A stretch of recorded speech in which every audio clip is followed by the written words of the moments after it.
Hi friends, ભાવુસ કુકિંગમાં તમારું સ્વાગત છે. આજે આપણે બનાવીશું દક્ષિણ ગુજરાતની ટ્રેડિશનલ ડીશ કોળાના માંડા. અહીંના આદિવાસી લોકો આ કોળાના માંડા ઘરે ઘરે આ સિઝનમાં બનાવતા જ હોય છે, શિયાળાની સિઝનમાં. વિડીયો બહુ જ મજેદાર બનવાનો છે, તો ચાલો બનાવવાનું શરૂ કરીએ. તો ફ્રેન્ડ્સ, કોળાના માંડા બનાવવા માટે અમે અહીં કોળાને આ રીતે ઊભા પીસીસમાં કટ કરી લીધું છે અને એની છાલ પણ કાઢી લીધી છે. થોડો ચોખાનો લોટ અને ખાંડ થોડી. આ ઓપ્શનલ છે, તમને જો મીઠું જોઈતું હોય તો તમે એડ કરી શકો. બાકી વધારાની કોઈ સામગ્રી આમાં જરૂર નથી પડતી. બહુ જ ઇઝી પ્રોસેસ છે. તો ચાલો હવે બનાવવાનું શરૂ કરીએ.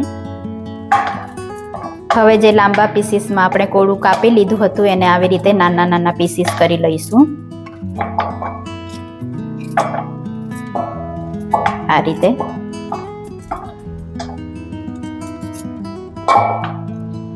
રીતે નાના નાના પીસીસ કરી લીધા છે. હવે એને બાફવાની પ્રોસેસ કરી લઈશું. કોળું બાફવા માટે એક પેન લઈ લીધું છે. એમાં એડ કરીશું 1 ગ્લાસ જેટલું પાણી.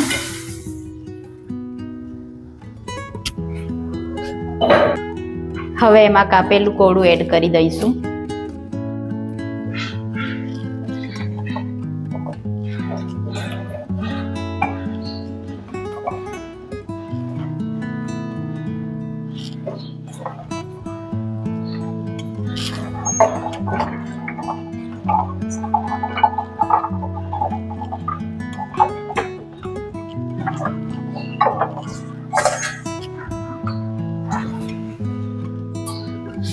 હવે એ બફાય ત્યાં સુધી, એ ઓગળી ના જાય ત્યાં સુધી એને બફાવા દઈશું. જોઈ લઈએ કોળાને.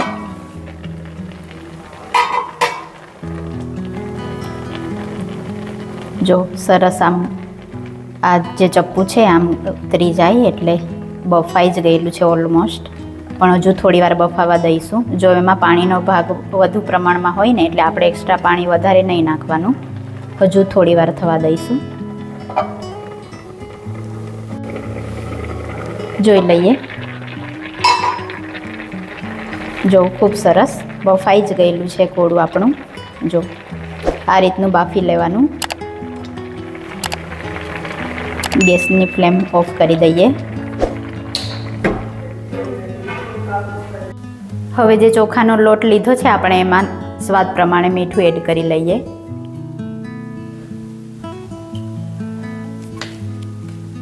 અને થોડી ખાંડ એડ કરી લઈશું. આ ઓપ્શનલ છે, તમારે જો એડ કરવી હોય તો કરી શકો, પણ મીઠાશ માટે આ સારું હોય. હવે જે બાફેલું કોળું છે તે લોટમાં એડ કરતા જઈશું.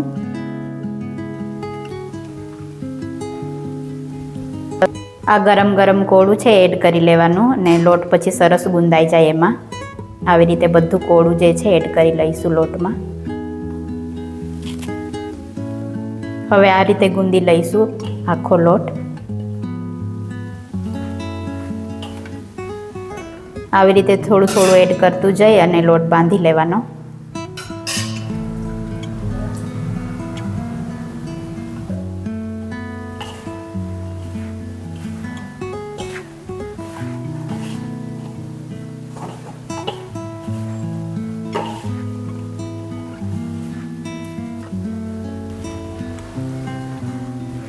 આ રીતે બાંધી લેવાનો લોટ. ગરમ ગરમ હોય એટલે સાચવીને બાંધવાનું. મેસર હોય તો તમે એનો પણ ઉપયોગ કરી શકો. આમ કરીને કોળું જે છે મેશ થઈ જાય, લોટ સાથે સરસ મિક્સ થઈ જાય. જો આ રીતે સરસ.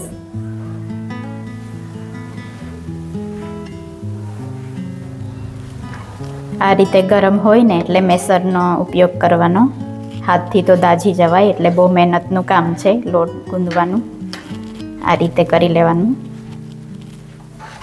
પછી થોડું ઠંડુ થાય એટલે તમે હાથથી પણ બાંધી શકો, પછી વાંધો નહીં આવે. પણ ગરમ ગરમ હોય ને ત્યાં સુધી આવી રીતે મેસરથી કે ચમચાથી લઈ અને બાંધી દેવાનો. આ રીતે હાથ વડે થોડું ઠંડુ થાય એટલે બાંધી દેવાનો.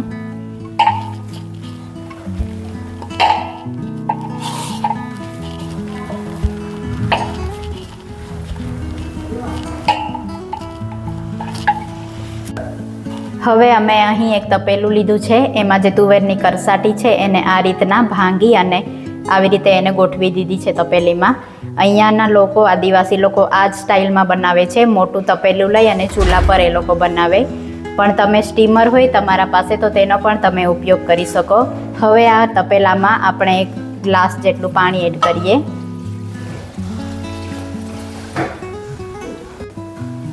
બાફવા માટે એને પાણી એડ કરી લઈશું. જો ફ્રેન્ડ્સ, આપણો લોટ બંધાઈને તૈયાર થઈ ગયેલો છે. આ રીતે એક સરસ ડો બનાવી લેવાનો. હવે આપણે માંડા બનાવવાની પ્રોસેસ કરીએ. હવે જે લોટ બાંધ્યો છે એને આપણે લઈ લઈશું થોડો, અને એનો આપણે એક લુયો તૈયાર કરી લઈશું. એ માટે હથેળી પર તેલ લગાવી લેવાનું, કેમ કે લોટ જે છે એ હથેળી જોડે ચોટે નહીં એટલા માટે. અને એને આ રીતે લોયો તૈયાર કરી લઈશું, આમ. અને હવે આ બે પાટિયા આવી રીતના લીધા છે અમે. એને અહીંની ભાષામાં ઠોકાલિયા કહેવાય. એની ઉપર જે આ ચિત્ર જેવું દોરાયેલું છે એનાથી જ માંડા બનશે. હવે એની બે પાટિયાની વચ્ચે મૂકી અને દબાવી લઈશું.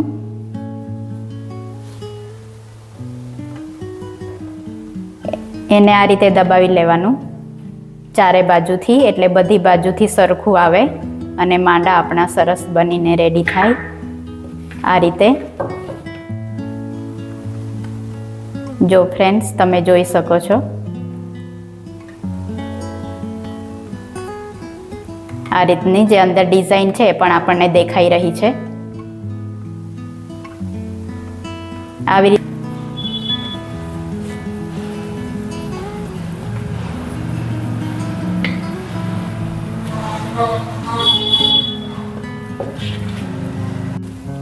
હવે જે બાફવા માટે આપણે તપેલામાં કરસાટી મૂકી હતી એની ઉપર આ રીતે ખાખરાના પાન મૂકી દઈશું.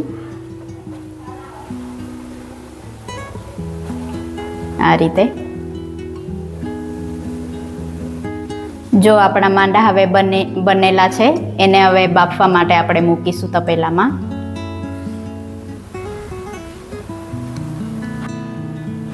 આ રીતે એક પછી એક મૂકી દઈશું બાફવા માટે.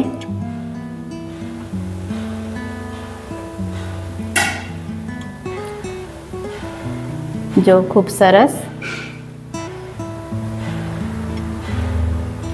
એક બેચ આપણે એડ કરી દીધી છે. હવે એને બફાવા દઈશું.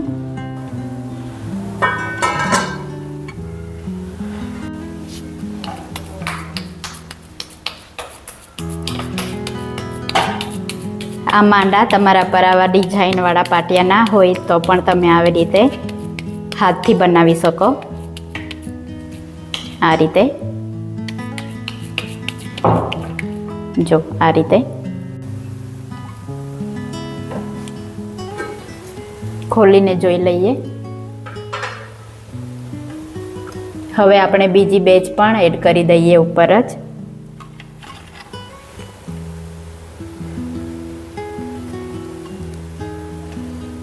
આ રીતે એક પછી એક બેચ એડ કરતું જવાનું.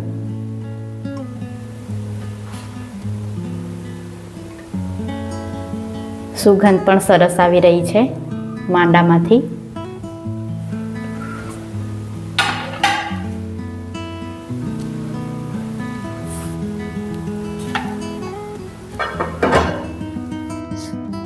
તો ફ્રેન્ડ્સ, આપણે જે માંડા બાફવા માટે મૂક્યા છે તે જોઈ લઈશું ખોલીને.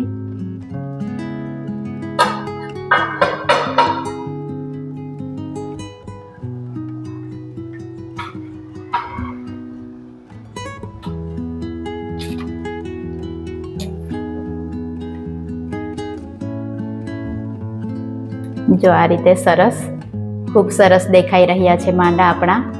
સરસ બફાઈ પણ ગયેલા છે, તમે જોઈ શકો છો. હવે આ રીતે આપણે એક એમાં કાઢી લઈશું. તમે જોઈ શકો છો એનો કલર પણ પીળો થઈ ગયો છે. સુગંધ પણ સરસ આવી રહી છે.